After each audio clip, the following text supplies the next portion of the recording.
shots. Show me what you got. Ready or not, you can't stop it. This is how we rock it. And I can see you getting out and shaking your body. Welcome to the party where the knots hang. It's just the right thing. Woo! And then just like that, it's another Sunday morning, afternoon, or later in the day, depending on where you're joining us from. We are the BrunchBusters. I'm Bobby Munson, that man right beside me, Chris Parrish, with another episode of Bustin' Out. Parrish, how you doing, man? I'm doing all right. How are you? I'm doing fantastic. I'm all pumped up and feeling good because I think I said this week that I would be prepared to hang up my boots and call it end if a certain somebody did not win a certain championship last night, which I'm sure we'll be talking heavily about very shortly. Yeah, I think Tony Khan was like, you know what? He can't hang up his boots, so I have to make a call. And what a call he made.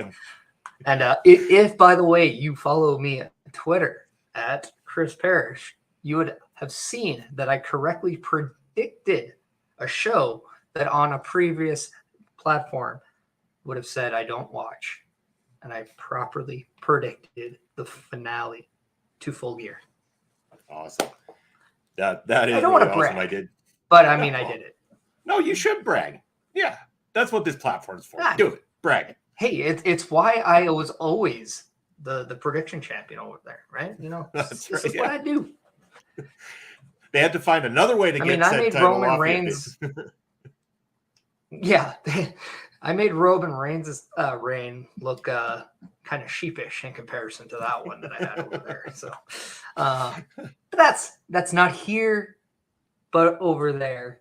So let's just get on to something more important, and that is busting out. Busters 11. Yeah, that's right. You know, it was really hard finding out a pun for 11 until I saw Ocean's 11. And I was like, ooh, Busters 11. Busters 11. I like it. It's got a nice ring to it. Yeah. And if anybody joining us here today has an idea for a 12th name, what's episode 12 going to be called? Let us know. Give us some ideas. We want you to get in on the conversation. That's what I'm trying to allude to. So come on, get talking. Well, yeah. It'd be nice. Speaking of getting talking, yeah. You know what got me talking on Friday night? What's that? Kevin Owens coming back and being revealed as the fifth man to the War Games match. So we have got the build. We've got it all set. 5v5 War Games matchup. And yeah, KO came out to quite the pop. Quite the entrance for him on the SmackDown side. And I think the nicest thing of this was that beautiful little stare down with Sami Zayn. Neither man seemed like they wanted to go on the attack of the other, although they are on opposing sides. But it did leave a distraction enough for Roman Reigns to get a measure of revenge on Kevin Owens.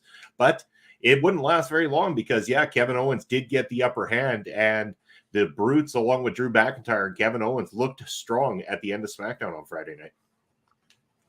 Yeah, and what was really cool is they actually did give you a stare down between Sami Zayn and Kevin Owens, and neither one laid a hand on each other, which I thought was very important with this. And this kind of allowed Roman Reigns to get a cheap Superman punch on Kevin Owens before, succumbing to a KO stunner, we'll say. But very interesting to note that they are not getting physically involved between Kevin Owens and Sami Zayn, almost like they're reluctant now, which is really hilarious given the fact that their physicality kind of made their history what it was.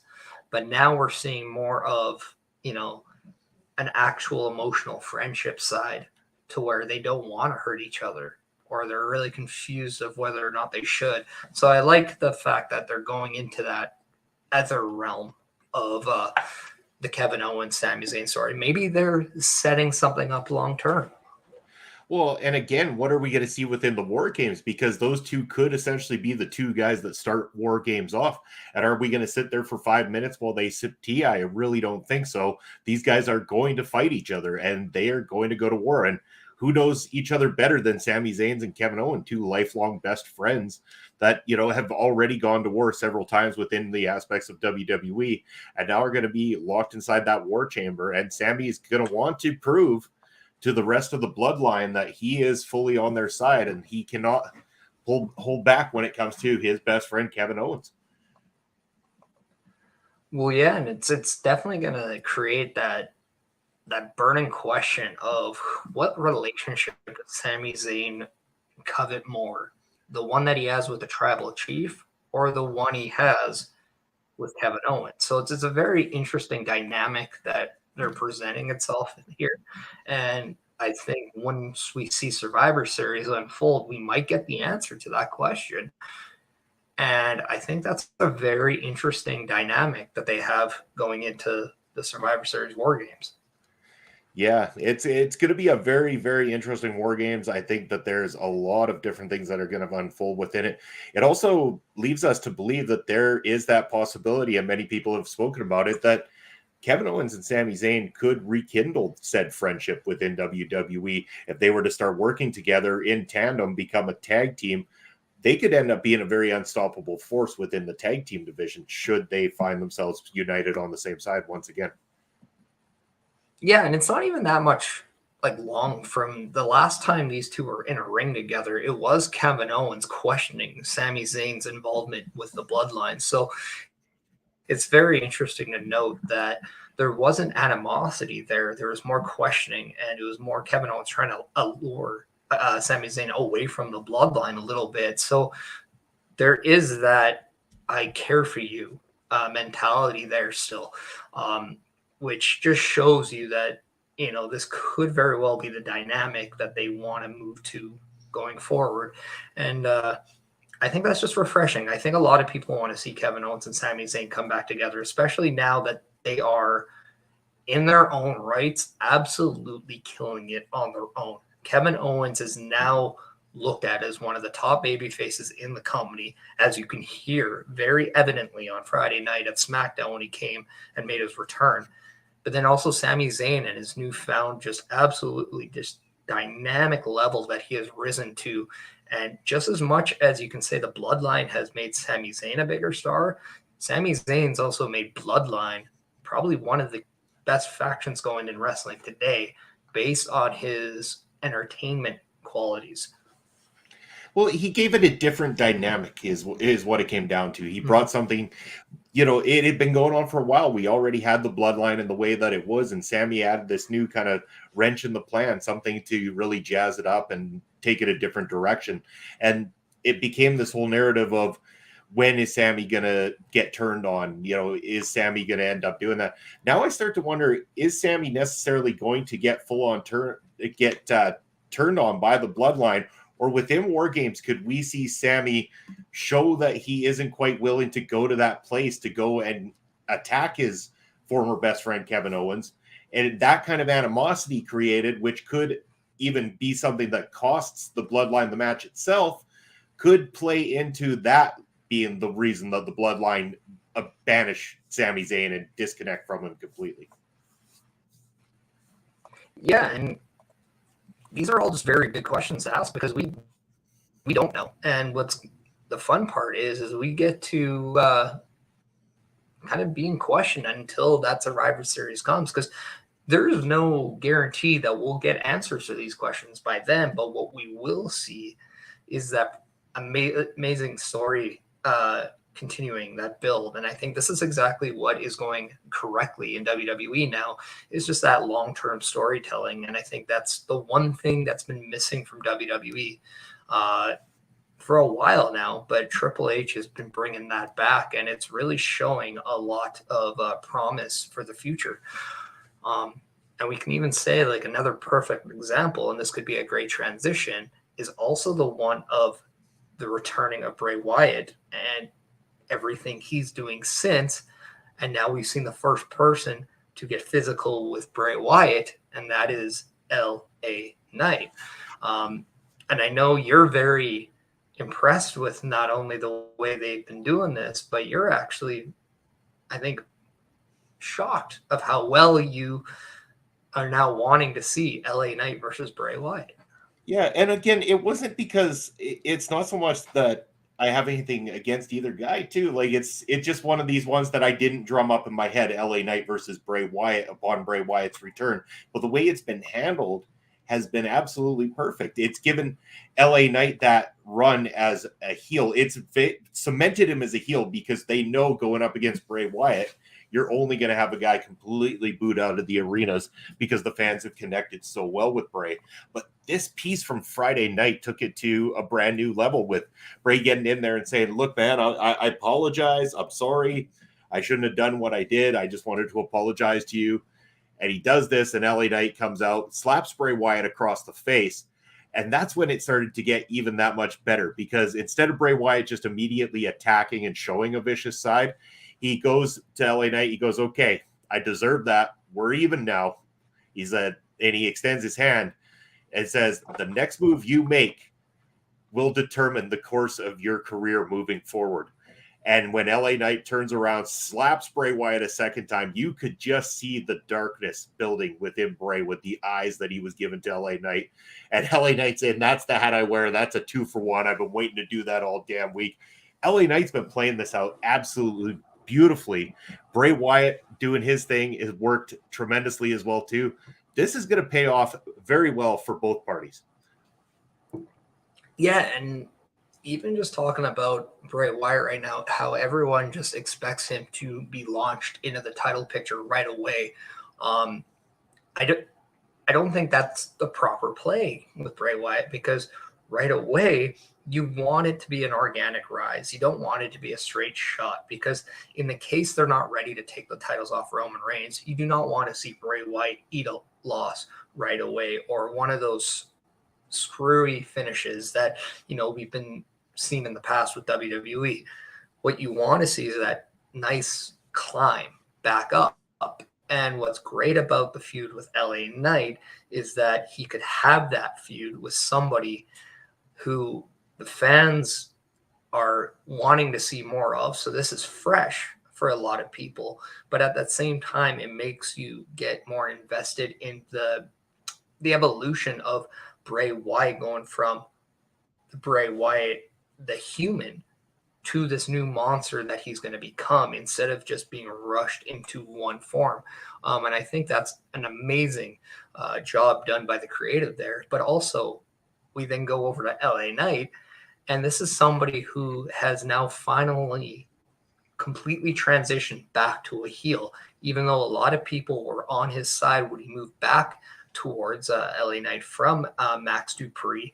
There's still a little people quite uncertain whether or not they should boo or cheer him. But now that he's going up against somebody that universally is loved in Bray Wyatt, there's only one thing to do with LA Knight, and that is now to boo him. And he's getting the rub of working one of the top names in WWE. So it doesn't matter if he wins. He gets that rub of being able to hang with one of the top guys. And right away, you're going to be looking at LA Knight as a bigger fish in the sea, instead of being one of those smaller pods in the pond.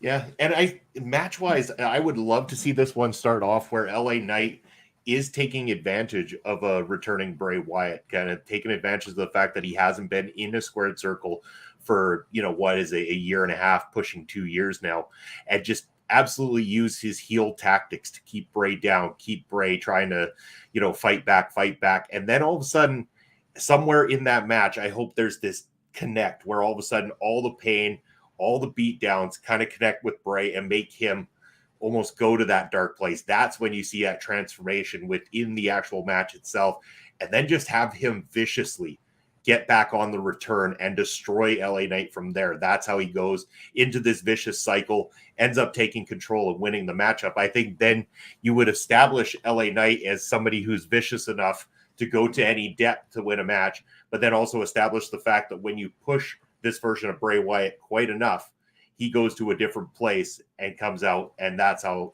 when he starts to get really scary. Yeah, and speaking of different places, we are broadcasting this on 3 different platforms, different places as you will. And for anybody who's here on my Twitch at the Chris Parrish, I just want to say thank you a lot. And please, if you can, not only follow myself as I create my path onto Twitch, but also the Our Local Establishment. And if you have a chance, go to YouTube and check out Bobby's page as well, as we are on all three. So anybody who's on Bobby Munson's YouTube or the Our Local Establishment or my Twitch, we just want to say thank you for your continuous support. And please, if you can, let everyone know that we're live. Let everybody know, what we're about, and if you enjoy your experience. And if you are enjoying it, let us know in the chat. We'd very much appreciate that. Yeah, definitely. And get your questions in. We love talking about things. And, before we talk about more wrestling things, what we should do is talk about how we can help to grow this channel. And that's through sponsorship. And one of those sponsors that we have been so highly fond of is Rogue Energy. As you see, Rogue Affiliate down below and the QR just in the corner of your screen. And now the ticker on the screen as well, too. Follow along to rogueenergy.com using the promo code OLEPODS.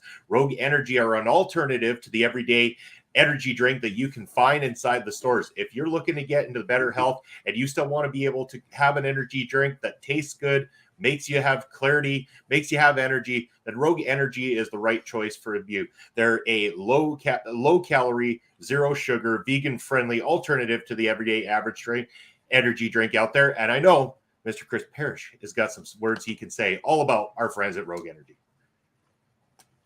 Yeah, I just got my shipment of Rogue Energy in, and I've been absolutely impressed so far. I have a nice hat that is upstairs because it's kind of a formal one, but I also got this amazing shaker with a sample. I got the sample pack, and let me tell you something. I've been enjoying the flavors so far. I got the Rocket Pop going on right now, and I can understand why this is their top seller. It is absolutely fantastic in a lot of ways, but the one thing that I also want to let everyone else know is that if you use that code or promo code OLEPODS, you do save 10%. And with my order, I saved nearly $5. And you know what I could spend with that? More. I can go back and spend a little bit more if I wanted to. I'm saving that money, and I'm able to maybe invest into another flavor if I like a tub of something else.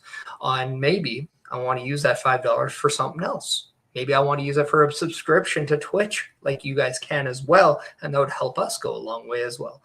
But what the point is, though, is that if you order these, you won't be upset with your order because the flavors are just so good. Like when I'm having this Rocket Pop, it tastes a lot like the popsicle, and I'm absolutely amazed with how identical the tastes are.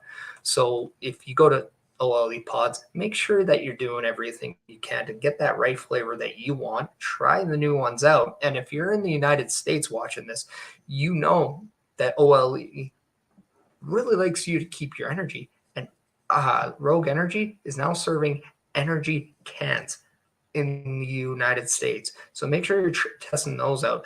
I would love to try them out as well. So hopefully one of these days it's going to be Canada friendly and bring it out up north. But you know what? Try those out and let us know how it is, because there's no better way to go rogue than right now. Speaking of the U.S., those lucky friends of ours down in the U.S. get to have Turkey Day this Thursday. It's Thanksgiving in the United States.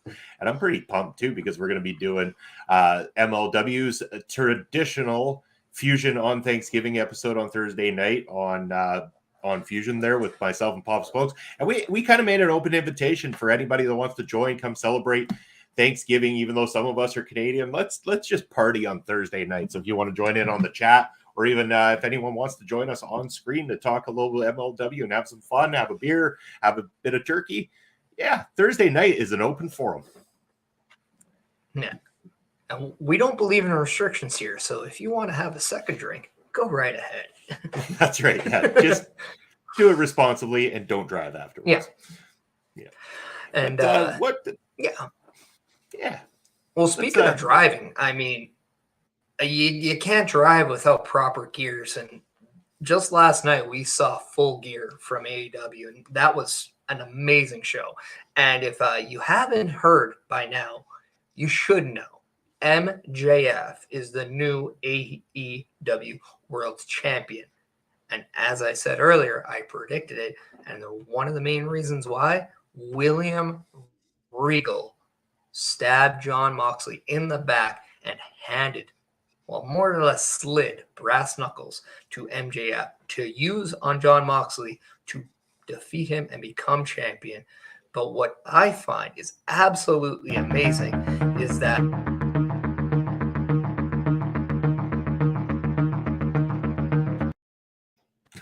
found another way to use it. breaking news, and the breaking news is there was no fighting at the press conference this week. Oh my God. All champions are going to be champions at the next episode of Dynamite. Apparently the Elite were on their best behavior. MJF didn't eat muffins, and he didn't get mad at the Elite. It is amazing. Breaking news that AEW is not in shambles after their last pay-per-view. But unfortunately, Yes, Mindy's Bakery did not quite hit the sales levels they were expecting to this month. Yeah. Minnie's Bakery. Got to step it up. Love your muffins. Maybe they should watch a little Seinfeld and just sell the muffin tops. Just the tops. Just the tops. Nobody eats the bottoms. Just the tip of the muffin. But yeah, we talked about it a little bit earlier about MJF winning because, you had made that promise that if he did not win the title, you were hanging them up. Tony Khan made that decision because he clearly is a fan of our local establishments, understood the importance of the BrunchBusters staying together, the importance of busting out, becoming and just remaining a staple here. Did not want you to hang him up. MJF finally AEW champion. Just how satisfied are you now? Well, first, I'm just going to let everyone behind the curtain for a minute. I would have hung it up as Bobby Munson, but I would have come back in some other way, shape, or form anyway, because I'm not giving up on this shit. But with that being said, I am totally excited, and congratulations to the new AEW champion, one MJF, who just absolutely killed it. A little bit. He wasn't even the. No, continue. I was just going to say that the match, I enjoyed it. It was a pretty solid world title matchup. It seemed like they definitely kept the audience retention, considering how long the pay-per-view was in general. But these two went out there. They had that match. They had the turn on, like you mentioned, from William Regal with the brass knucks and everything like that. So we still get that devilish MJF character. That was one of the things that worried me, because I know everybody's getting behind him. Everybody's starting to cheer him. But I think heel MJF just works a little better than a babyface MJF. Although up until that point, he was working a very babyface style, and it seemed to still be working because MJF is a fantastic worker in every aspect. Yeah, and he looking like $1 million. Now that he had that time off, you can tell that he wasn't just eating at Mandy's Bakery. He was going to the gym and, pumping that iron. And it definitely shows. He not only looks like a world champion, but now, as of last night, he officially is a world champion. His very first championship in AEW, by the way. And boy, did not absolutely just, I think, was something everybody wanted to see. But the fact that it actually happened is just amazing. The next episode of Dynamite now is just going to be off the charts, because does Jon Moxley ask for a rematch? Does he have somebody else in play? Do we see something fresh in the world title scene? Who's to say? But it just makes Dynamite just that much more must watch now, because it's now the first Dynamite where MJF is your heavyweight champion. So talk about changing the game. MJF changed the game last night while he won that championship. But that's the only championship that actually changed hands. We actually saw 2 other titles change hands, and that was Samoa Joe becoming the new TNT champion, and we saw Jamie Hayter becoming the new interim women's champion, where I know you and I both do not like the term interim. But maybe one day Tony Khan is going to make that right, as he has alluded that maybe it will be time eventually, if Thunder Rosa is to be out a little bit longer, that he might have to actually strip her of that championship, which you and I will say, just fucking do it now.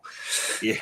I couldn't agree more. I mean, if somebody is unable to compete, it doesn't change anything because again, if Thunder Rosa, if and when she comes back to the company, she's already in line to be a person that can claim a championship matchup because she never officially lost it. I don't know why they can't get this portion of the booking correct.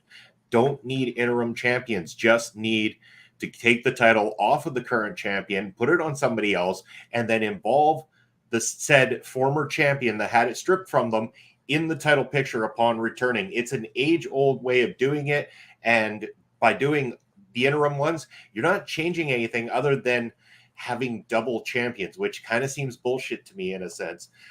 So it doesn't really change. You're still doing essentially the same damn thing, only you're throwing more belts out there that just aren't required. Yeah, and speaking of championships, man, does that TNT title look pretty small? Yeah. Samoa Joe.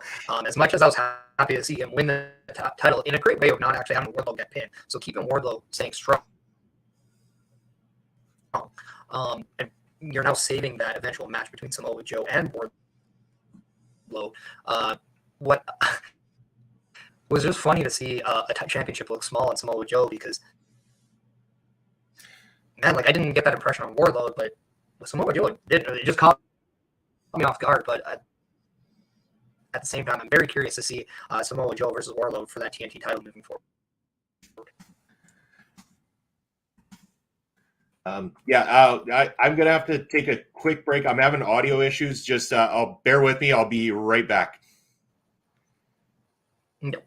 And this is a great time for the chat. If you want to get any questions, any comments in, that would be the great time because I don't need to be talking to myself. I don't think anybody wants to see that. But let me know what you guys thought of Full Gear last night if you're able to see it. Because I thought it was an absolute great pay-per-view. Personally, I would like to see maybe them not do so many matches in a night. But again, if you're able to keep the fans in, who's to say it's a bad formula? But again, sometimes it's just, a little too much for, me, I guess. But I mean, I'm also old.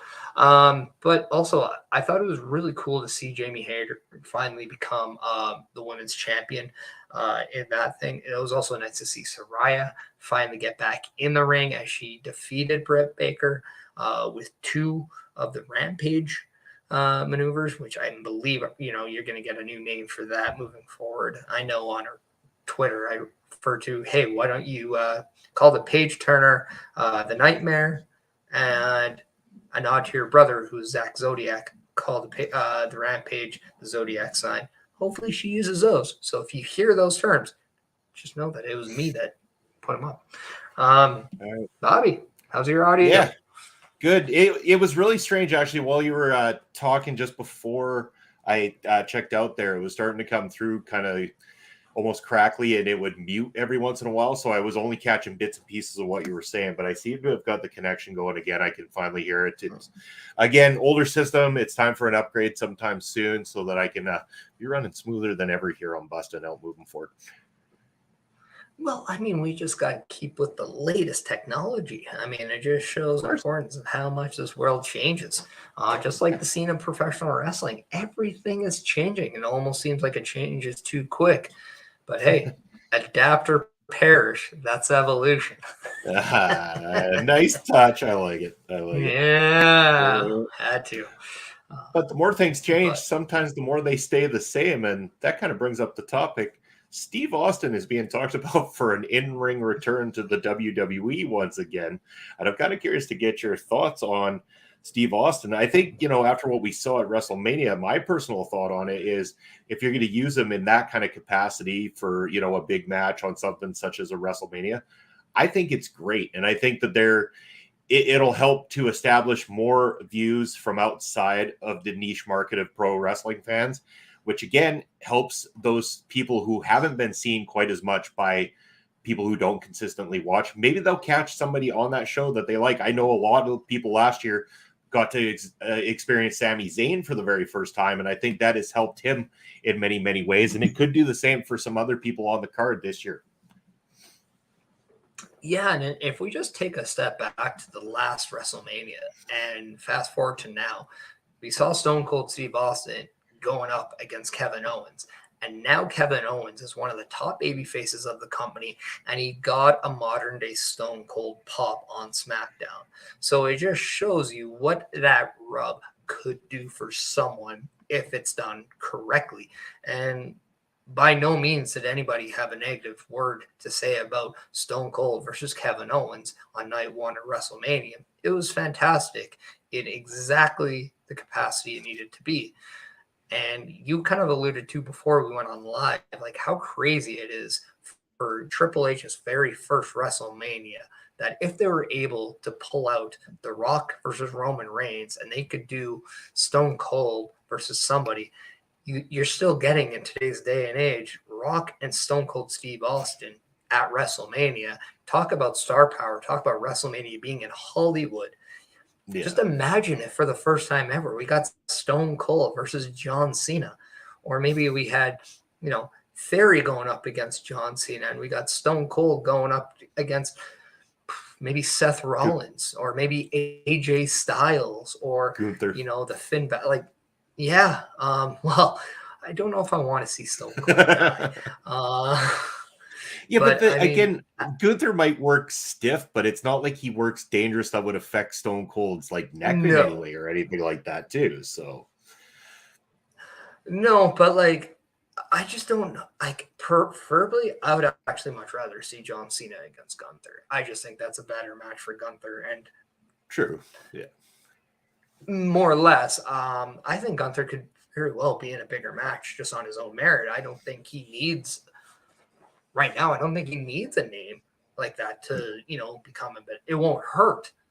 But I'm looking at maybe another talent, maybe Elias versus Stone Cold, or maybe we see, Chet. Somebody along that line. Maybe we even see somebody coming out in NXT, maybe a Carmelo Hayes up against a Stone Cold or somebody like that. Just thinking a little bit outside of the box, but I'm sure there are plenty of names we could come up with as great options. But just the fact that we could possibly see Stone Cold again at WrestleMania, help give that rub to somebody else like he did for Kevin Owens, I think it's a great thing. And who's going to argue one match a year with Stone Cold instead of 2-3 matches a year with Goldberg? Yeah. I mean, I think we know who we'd rather see if we had to. Let's cut the Goldberg crap and start getting more Steve Austin on screen for those big matches. Also, I think it's great. I'll give you one match that Gunther probably would be a lot better for. That is Brock Lesnar. Yeah, I was, that thought came into my mind just now because I was about to say you still got star power and guys like Brock Lesnar there, and all of a sudden I'm ding, there you go, Munson. I'm Gunther and Brock Lesnar would be a very interesting one to go with as well too. Even you start to add in a Bobby Lashley Gunther thing down the road sometime too. There's a lot of great things, and even talk about rumors you're talking about Bronson Reed. I always want to call him Jonah Rex, but there's rumor he could be returning to the WWE too, and there's a guy that can throw down with the best of them also. Yeah, and the rumors coming down that Chelsea Green is on her way back or potentially on her way back to WWE. And if you're talking Chelsea Green, it shouldn't be far removed that we could be talking about a return to WWE for the artist formerly known as Zack Ryder, now known as Matt Cardona. Just how insane could it be where we're seeing a lot of the same people from 5 years ago, but they're now in a different light. They're in a different scene now. You saw how much it helped guys like Drew McIntyre leave WWE, make a name, and come back. We've seen how much it's changed Cody Rhodes. Just imagine if we're seeing guys like Matt Cardona back, Bronson Reed, and we haven't even talked about the potential that maybe Nick Aldis could even be coming to WWE. Yeah, Not saying that that's a for sure thing, but it's very much in the realm. And if this is the case, this makes the Royal Rumble in January that much more amazing and a must-see because that's just absolutely star-studded there. So couldn't imagine what WrestleMania in Hollywood could be like. And this is on top of the rumor being that WWE is going to want more celebrity involvement in this upcoming WrestleMania because it's in Hollywood. And Triple H has got a lot of cool toys to play with when it comes to booking WrestleMania this year. Just so many different ways that he could go, so many different things. I mean, you're not even touching on the tag division just yet, like what he can do there with how many different tag teams he's got. A women's division that is by far none like the best women's division in professional wrestling today, with especially all the returning names that he's bringing back to the women's division and all the ones that he can use going forward. He has got a plethora of great talent that he can build one of the best looking WrestleMania cards on just one night alone, let alone the fact that he could actually double up and pull off a spectacular 2-night full weekend WrestleMania show. Yeah, and we haven't even touched on the fact that, we could be seeing a return for either Naomi or Sasha Banks, potentially both. But it's also out there in the realm that, Triple H may even be a favorite of bringing back 2 other females, and that is the Iconics. Nobody really talks about that, as Cassie Lee is, currently having a child or on the way of having a child. But it's not unbelievable to think that we could see the Iconics back in the WWE one day, especially now with the resurgence of the WWE Women's Tag Team titles. So who's to say that, those titles might not be getting some serious representation at WrestleMania? Well, exactly. And that would be fantastic to see them back. That they thrived under the guidance of Triple H when they were in NXT. It's how they got so over and connected with the fan base in the first place, was with that guidance. So them returning to the WWE fold with Triple H at the helm, I think would be very well suited to them. And I think nobody would be disagreeing with a return of the Iconics in the WWE, especially if they're going to be used right. And again, if they were to become women's tag team champions and you gave them a sensational run with those belts, I think it would finally establish those belts to be taken more seriously. Because right now, the comment that's always heard is about the women's tag belts are always hot potatoes, or just not featured at all. And I'm sure it's something that Triple H has probably listened to, he's heard, and I think he's going to want to do something different with it once he knows for sure what his plans are with the women's tag division. Yeah, and just also pointing out, like, the fact that there is still so much unknown and more question marks just leaves you to imagine what WWE can still be under the helm of Triple H, or maybe we should say under the Helmsley of Triple H. I like it. Nice touch. Had to. Thank you. But also, let's also not be shied away. I know we were talking a little bit WWE. We talked a little bit about AEW. Impact Wrestling also just had a pay-per-view. They sure did. We saw Josh Alexander retain his title against Frankie Kazarian, which absolutely was an amazing match. If you haven't checked it out, do so. I know that, our good friends of Cody Defoe and the Natural Asher Bizarro on Making an Impact that you'll see this week on Thursday, right after you and Papa Smokes do your thing, they'll probably be talking a little bit more about it. But we don't talk enough Impact here on Bustin' Out, and I do want to kind of touch on it a little bit because that show was very good. As we also saw, Jordan Grace and Masha Slamovich will revive their recent rivalry as they square out in the last women's standing match.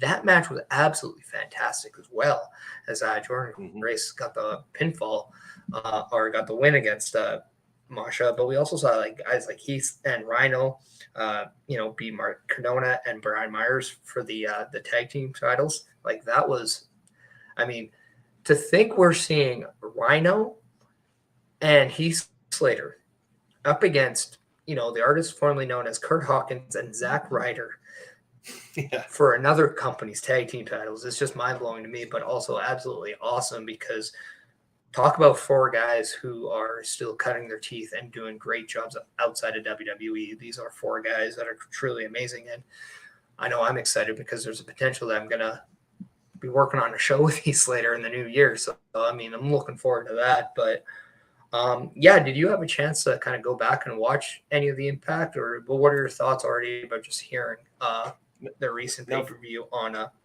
Overdrive, I believe it was called?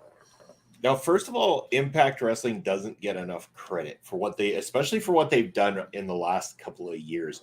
Now, I talk a lot of shit about pandemic era wrestling, but there were some that did some decent things. And one of those companies is Impact Wrestling. Impact Wrestling had consistently good pay-per-view showings and good matchups during the pandemic time, and they've continued to do so ever since. They've continued to build cards that people give a shit about. They continue to put on matches that people give a shit about, and their title scenes in all aspects have been exciting.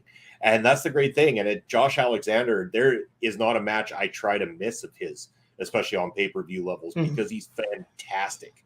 This guy can work, and he works a style that I really, really enjoy, that I'm a fan of. And that match was great. I loved every bit of it. I don't always catch it week to week, but again, like you said, even when I don't catch it week to week, I do love to tune into making an impact, because if anybody can help fill in the gaps of the stuff I missed, it's definitely Cody and Astrid. They do a fantastic job over there of filling out everything else in. And I think the more I watch that show, the more I begin to really have an appreciation for some Mr. Joe Hendry. Yeah, can't argue his rise as a professional wrestler, and you can only follow our good friend Cody Defoe, who also appreciates the rise of one Joe Hendry. And yeah, absolutely amazing. We also saw Trey Miguel win the X Division Championship this weekend, which is absolutely amazing. He has been just on fire as of late, so congratulations to him. But yeah, like, it's just a plethora of great professional wrestling, whether we're talking AEW, whether or not we're talking AEW, whether or not we're talking Impact Wrestling, and then you're, talking some MLW every now and then. And, like, we just got it all over the boards, and that's just what we get to watch on, screen. There's all that beautiful independence that you get to watch too, if you're whatever your local market has. So pretty spoiled we are when it comes to the professional wrestling market. You bet. And speaking of our local market, our local establishment has got a whole bunch of cool shit coming your way this week. And I'm going to play a short video so you guys can check out what we got going down this week at OLE Podcasts.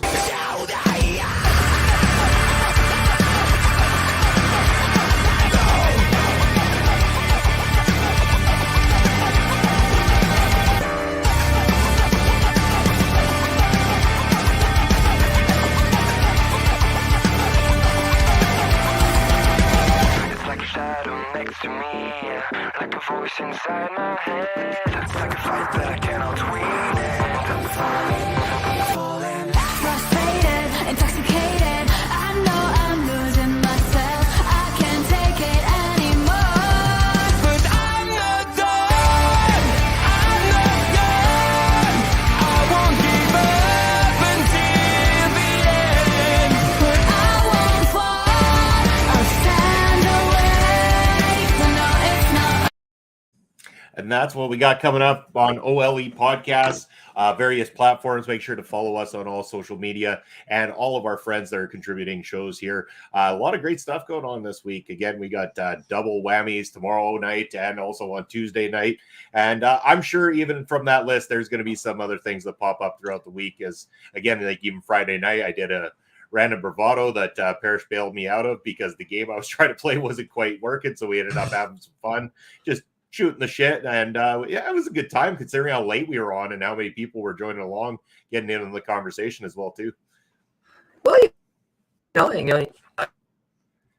I saw a busted brother in need, and I'm like, you know what, just gotta help him out. So I was up. I was really popping and marking out for the game you're playing, but at the same time, I was maybe a little bit more glitching at the opportunity to join you a little bit more, as your game was glitching a little too much. But it was, yeah, it's a good time as always. As you know, I mean, we always have fun on this channel and on the various different platforms that we do, and a lot of great stuff that we got coming up for you guys as we move along. But yeah, that what else has happened in the world of professional wrestling there, Parrish? So we could talk about what do you got coming up? Any matches booked for the foreseeable future? Not that I know of. I know that there is a show next Friday locally in Edmonton here in the Love Pro Wrestling 10. But yeah, just stay attached to the Twitter that is still around apparently. Who would have thought that it didn't go away? Holy, I've never seen a bigger warp than maybe the Y2K Millennium Bug. Jesus, people, take a hint. Things aren't just going to magically disappear. All right. They're not Lucky Charms. All right. But come go check out your social media. Find out if what match I'll be in on Friday. If there's a match I'm involved in, who's to say? Who's to know? I know I don't. But that's not the point. Then also you can see me on Real Canadian Wrestling on December 10th, where I face one Lumberjack Larry in one-on-ones. I called his ass out after I defeated another friend of the streaming world and Rick Jules as put him down. Where I actually forgot my gear. Let's actually say that. I will go out and on the record, I did the dumb thing. I packed everything but my trunks. So I beat him in sweatpants. So I was so comfortable. But yes, not as comfortable as I am in my silky spandex. Well, it's always good to be comfortable while kicking the crap out of somebody. Yeah, I did get the fans to chant asshole for him, and that was pretty funny. Well, look, we got Ed stopping in a bunch of errands today. That's all right. But we're just glad you stopped in, Ed. It's always glad to have you here, man. Anytime that you can come hop on and say hello or just have a little conversation with us, we're happy to see you always. What you got going on this weekend? Let us know if you're not too busy running the errands still. No, yeah. Let us know. It's always good. What do you have coming up? Do you have any PPW shows coming up? Yeah, we do. We got the big December 10th show coming up. That'll be the last show we have for this year, and then nothing again booked until February.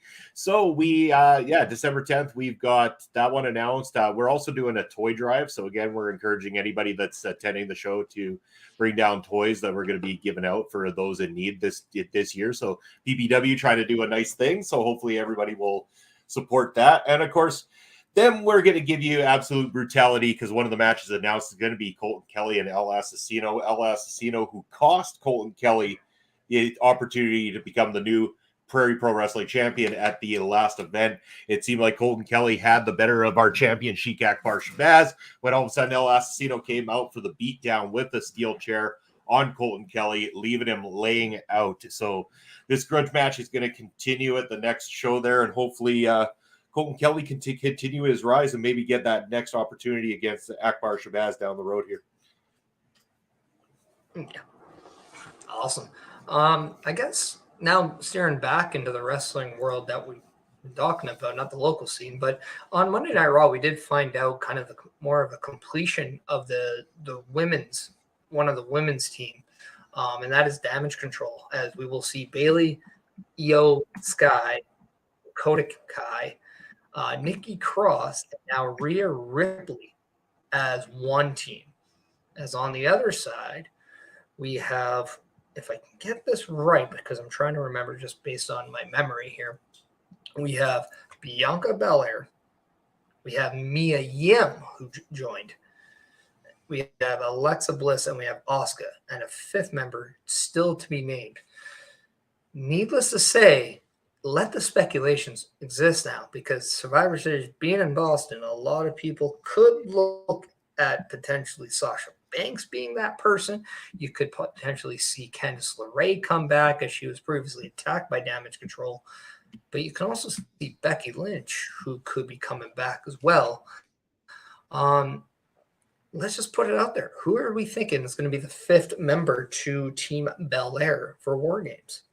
You also didn't mention Naomi could be a possibility as well, too. But I'm sure people would like it to be Sasha, but I really have my doubts that she sounds like she's any closer to coming back to the company at this point, unless they really want to throw curveballs and make you believe that so that the surprise becomes bigger. But how do you make that surprise big without saying the fifth person's being announced at Survivor Series, which is possible. We're a week away. We're exactly less than a week. We're 6 days away from the Survivor Series War Games.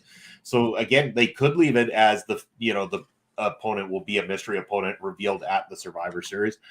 That would be the only thing that I think would drive the interest in this particular matchup that much more, because I feel like this one has less story build to it and less reasoning for them to have a War Games matchup than what the other one does. And I'm not saying that because it's the women. I feel like this is being done just so that both the women and the men get a War Games match, as where the other one, again, War Games makes sense for the Bloodline. The Bloodline's been dominating things for so long that it's time to get them in somewhere where they can't run, they can't hide, the violence can ensue. I understand the side of damage control, but the way they build damage control doesn't lead to me thinking that War Games is necessary just yet, anyway. Yeah, especially when you're seeing the rivalry go between the Judgment Day and now the club. Early speculations thought that was going to be the second War Games match, where you would have had female involvement in Mia Yim and Rhea Ripley, ironically enough, who became new members of the team.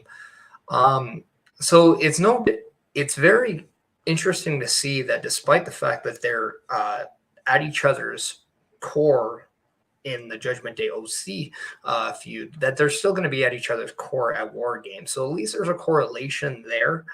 But I think you'd much rather have seen AJ Styles, the Good Brothers, Dominic Mysterio, Damian Priest, and Finn Balor also get that opportunity. So it'll be interesting to see kind of what the plan is there. But at that same time, I think I much rather would have actually preferred that to be that second War Games match. But at the same time, I'm not going to be upset with the opportunity provided for the women here. I think today's day and age, you kind of have to go that way. It's the smart play. You have a lot more female viewers in your watching your product now, so it's just as important to have the female involvement as well. Oh, I 100% agree. I just feel like they've missed the mark in the way it's been booked to get to it for the War Games matchup itself. That's my only gripe with it. I don't say they don't deserve to have a women's War Games match. I just wish they would have done more to prepare for a women's War Games match to make it much more invested in said matchup. Where again, we want to see the Bloodline get their comeuppance. We want to see them get in there and get their asses handed to them for the first time in a long time, because they can't use outside interference. They can't cheat. They can't do their typical ways of, what a stable is used for. And that's having the strength in numbers. And now they don't have the strength in numbers. The numbers are not in their advantage because this is 5-on-5 locked inside those cages. And that's the way it's going to go down. I wish they would have pushed damage control in a more of an unbeatable way. And again, allowed maybe even the whole feud between Bayley and Bianca Belair to involve more actual wrestling matches, because now this is going to be said third time that they're involved with each other in gimmick matches back to back. And that's my only gripe. And I mean, I'm splitting hairs because again, this Survivor Series to me is already more exciting than anything that Vince has booked for the Survivor Series in over a decade at least. And the fact that you bring up the Judgment Day, the best part about that is I believe we're still going to get some traditional Survivor Series matchups. I mean, you can see the Judgment Day being involved in in an actual maybe a 3v3 Survivor Series matchup at this Saturday's pay-per-view or premium live event, as they like to say. Yeah, and that's exactly what I thought maybe was better suited for the women here, was that traditional Survivor Series match. Given the fact that you had Nikki Cross and then the team of Bianca, Dakota, and Io, and you already had that 4, right? So you can go back to that traditional 4-on-4, and all you would have had was just, the team of Asuka, Alexa, and Bianca saying, oh, we got a 4th member here, but we, who is it, right? Like, they could be anybody. And then the Candice one makes so much sense given the fact that, the last time we thought we saw her, she was getting beaten down. We didn't actually see a beat down, but, there you go. Or even Becky, who was kind of teased to be in that spot before she went away. But it almost seems like the Rhea and the Mia addition just seems a little forced, just to complete the 5-on-5. So it would have been nice maybe just having the one War Games match and you had more multiple Survivor Series traditional matches, maybe. But, you know, in the day of modern wrestling, if you're not overdoing it, you're just not doing enough, right? Yeah, exactly. But either way, I mean, that's the key point is, though, is I am more interested in this Survivor Series premium live event than I have been in a Survivor Series for quite some time, which is sad because I used to love Survivor Series. I thought it was one of the better pay-per-views that the WWE used to do. It was one of the big original four. And I thought the tradition of where it was placed in the year and stuff was great. They used to build it up like this was the Thanksgiving wrestling show. Like that's the direction they used to go. And this time around, it almost is. I mean, it's only a couple of days removed from the U.S. Thanksgiving, which is a nice touch that they've done this year, is to have it so close to that time that they can kind of promote it that way. This is the Thanksgiving-based wrestling program. Well, I mean, MLW being on Thanksgiving should be, but in terms of a big scale one, the WWE's got that with the War Games this coming Saturday. And yeah, I'm pretty sure I don't know what you're up to this Saturday, Parrish, but I have a funny feeling we'll probably be watching. Yeah, I mean, it's either I'll probably be hungover after the Love Show, but I'll be here watching, and that's a nice thing because in the past it's been 72 hours after. It's either 72 hours after Thanksgiving where we saw Survivor Series back where we kind of were watching the product growing up, or it was just a few days prior to it. It was like the last Sunday before the Thanksgiving. So the fact that it's only 48 hours after Thanksgiving for the United States this year just kind of brings you back to the way it used to be. So a little bit of nostalgic there, but at the same time, you're finally getting back to the way you enjoyed it, right? So it's going to be very interesting to see kind of how gimmicky they get with Thanksgiving. I know WWE in the past has gotten very gimmicky around these holidays. So hopefully they keep that part, kind of away and we get to focus a little bit more on the show. But yeah, it's going to be a great show nonetheless. What I do like is that we're seeing WWE already kind of putting out on their graphics that, like, whether it's Raw, SmackDown, they're already letting you know what the rules of War Games is. So by the time you get to that PLE, before you get to Survivor Series itself, it's not like people are being told the day of what the rules are, because not everybody watched NXT. Not everybody are aware of what the rules were based when they were doing it in NXT. So there's going to be a lot of new fans that probably had no idea what the rules are. So this does help. And I think this is one little thing that they're doing very correctly moving forward. Yeah, I'm really excited for it. Can't wait to watch it. It's going to be a good time doing not a watch along, but a watch along that's not viewed live. But then afterwards, of course, we'll probably be hitting up some sort of reacts, reviews, what do we call them? Pay-per-views, man. Pay-per-reviews. Yeah, there we go. Even though you don't have to pay for them, the only thing you'll be paying is sitting through a couple of advertisements. But again, you do have to pay. You got to pay attention. That's right. Pay attention. I like that. But you got to pay attention. Yeah, but if you want to, if you don't pay attention, you won't hear our review. So that's right. But if you want to hear the full review ad-free, all you got to do is give us a sub here on Twitch, and you can get rid of those annoying little ads that play every once in a while throughout the show. Yeah. Also, I wanted to get your little bit of insight here. We had a new match be created. Okay. This week on NXT, Shawn Michaels, the Heartbreak Kid, the showstopper, the main event, Mr. WrestleMania, created a new match that we're going to see on the deadline, which is the December 10th, I believe it's December 10th PLE for NXT, called the Iron Survivor match. Or Survivor, yeah. Anyway, it's kind of like a cross and a hybrid match of, say, Survivor Series, Elimination Chamber, King of the Mountain. So what you see is it's going to be, and there's going to be one for the men, one for the women. You're going to see 5 members in a 25-minute match.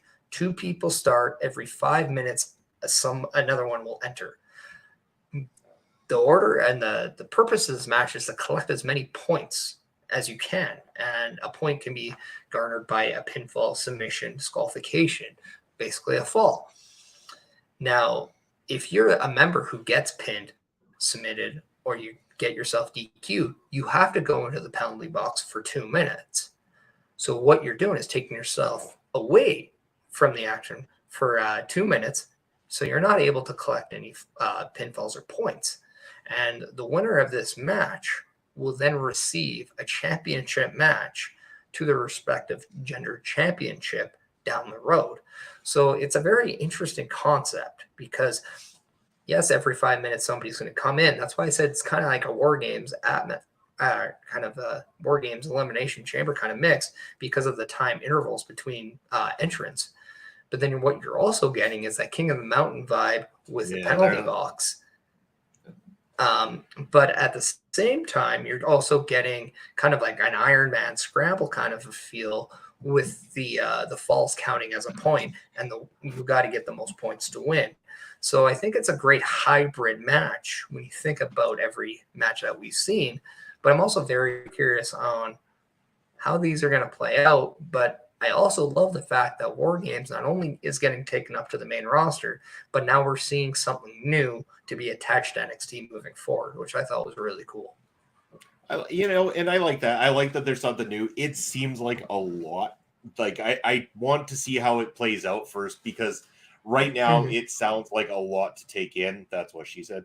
But I had to beat you to the punch on that one. It's quite a bit to follow along without seeing it unfold. And when you started mentioning it, because I hadn't quite heard it in full, I know you and Asher mentioned it on Taking Over, and I did kind of catch it on there, and I'd already kind of forgot how the rules set up for this thing. So now hearing again, I'm starting to follow along, and right away I'm starting to think King of the Mountain. There's a lot of King of the Mountain brought into this here matchup. But you are right; it does have an iron aspect to it. It also has that War Games aspect with the releasing of people every 5 minutes or so. I want to see how they play it out and where they take it, because I'm curious. I hope that it pans out well for them and that it's a new type of match that they can deliver now that War Games is up to the main roster, and something for NXT to be able to utilize, something that they've kind of come up with on their own that's a hybrid of other things that have existed before it. Yeah, so very interested to see kind of not only how they play this, but who's also going to be involved. So I find this is a great match to have a Carmelo Hayes in to get that championship match, and I think it's a great way to just almost take him after a couple losses where he lost the North American Championship. He lost the ladder match to crown a new champion after Solo Sikoa was relinquished of the championship, and then most likely will not be successful against Wesley this coming Tuesday for that championship. But it'll be very much a great, okay, you win this match, boom, you're basically the uncrowned number one contender for the NXT championship. And I think, boom, right there, you're just taking every loss that Carmelo Hayes has and you're kind of washing it away because it doesn't matter now because he is that guy in place. However, we just don't know.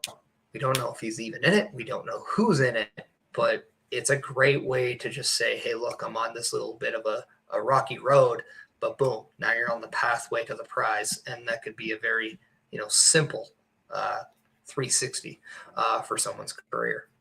Yeah. And again, it's giving NXT a new voice altogether. It's something that people are going to tune into to see how it plays out.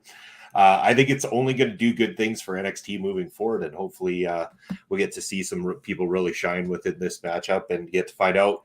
Again, for anybody who doesn't get the chance to watch along on a weekly basis, they can find out all the build-up and how they get to there by joining yourself on and Ashford on the Tuesday night for Taking Over. Yeah. So, yeah, I can't wait because this is another great episode of NXT that I can't wait for. But also at the same time, the fact that they're still innovating and creating a new concept, I think makes me appreciate the fact that we're still in a position to see something new in the world of pro wrestling. And I'm very much happy that, it's not just old and boring and predictable anymore, that they're still trying. So, yeah, very excited to see. Yeah, lots of great things happen in WWE. That's what it boils down to, and it's exciting because I know so many people were looking for WWE to crumble or fail because they didn't like the way things were going with Vince.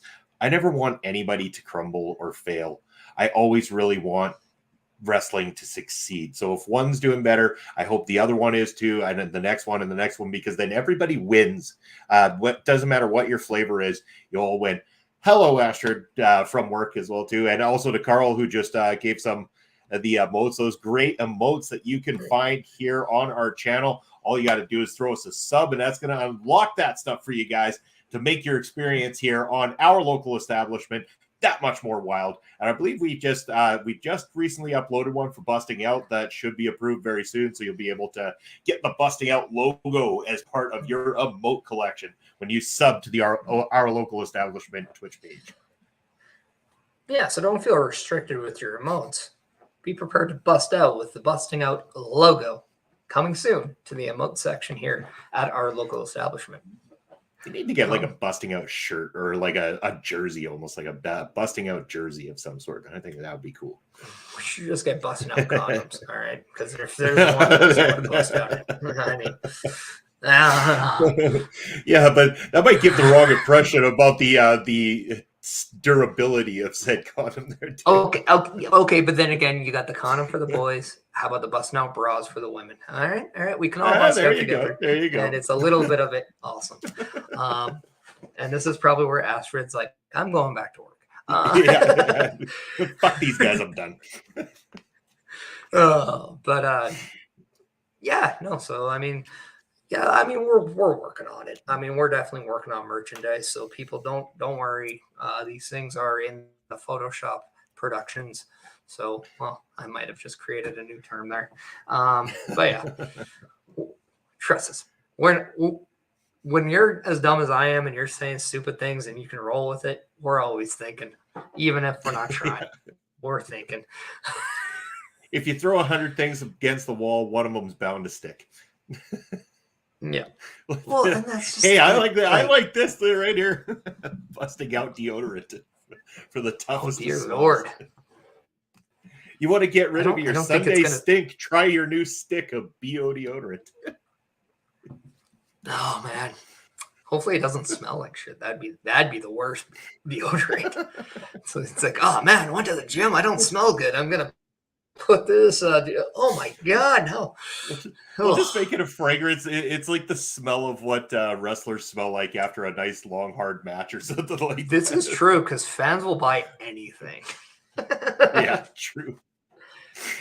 But yeah, I mean, yeah. I don't know where to go to this, so I might as well say, hey, Bobby, if you don't have any more topics, we should probably tell everybody where they can find us on the socials. And then if people wanted to know, hey, are you guys going to raid somebody? Yeah, we're going to raid our good friend over at Heel Kevin because he's just been so supportive of us lately. We're going to throw the support right back his way. So, Bobby, unless you have any more topics. I've got nothing else, but make sure to say a good old hello, Ole, to our good friend Heel Kevin. That guy is phenomenal. He has a great channel over there. Make sure to follow over at his show as well too. But as for where you can find me, check out the ticker down below. You can check out my personal Twitch as well as my stuff over on Twitter, Facebook, all that kind of stuff, Instagram, Video Bros SK. But you can catch Thursday nights myself and Pop Smoke bringing you all the MLW Fusion talk on our show Fusion this Thursday night. Because Fusion is on Thanksgiving, join us for that very special episode. Double title matches. The MLW Featherweight Championship is on the line, as well as the MLW World Heavyweight Championship in a Falls Count Anywhere matchup.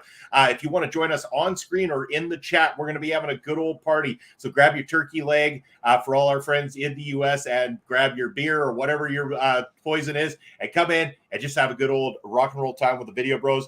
Outside of that, you're going to be able to catch me Sunday for another edition of Bustin' Out, of course. And just hopefully some other good things might pop up. I might do a little bit of soccer talk. I have thought about it for a while. I might do that with the World Cup firmly in place and now released. I might bring some of my coaching skills to the table and do a little conversation about the World Cup. And Parrish. Say that like if you call that footy talk, that'd be amazing.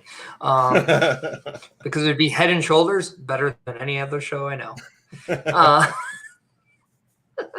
But yeah, you can follow me on all the socials as you see down below. You can follow me on the Twitter at Chris Parrish, the Instagram at Chris.Parrish, the Twitch, as some of you already did, the Chris Parrish. But also, as you don't see on here, you can also follow my YouTube at Chris Parrish, and make sure you get that at logo, Chris Parrish, and that's where you can follow me. I will eventually add it to that ticker. It's not that difficult. I'm just lazy. So, hey, a lot of times I didn't even stream on my Twitch, but people still found a way to support. So maybe I just got to go with that model with my YouTube. But yeah, so anyway, I think this is a great time now to officially raid Heel Kevin. Let's get over there. So yeah, in a little bit of time, I'll say about maybe 10 seconds, you'll be kind of going to Heel Kevin. So make sure you show him the love, support as you have to us. That is what we call the OLE way. So make sure you say hi to Heel Kevin.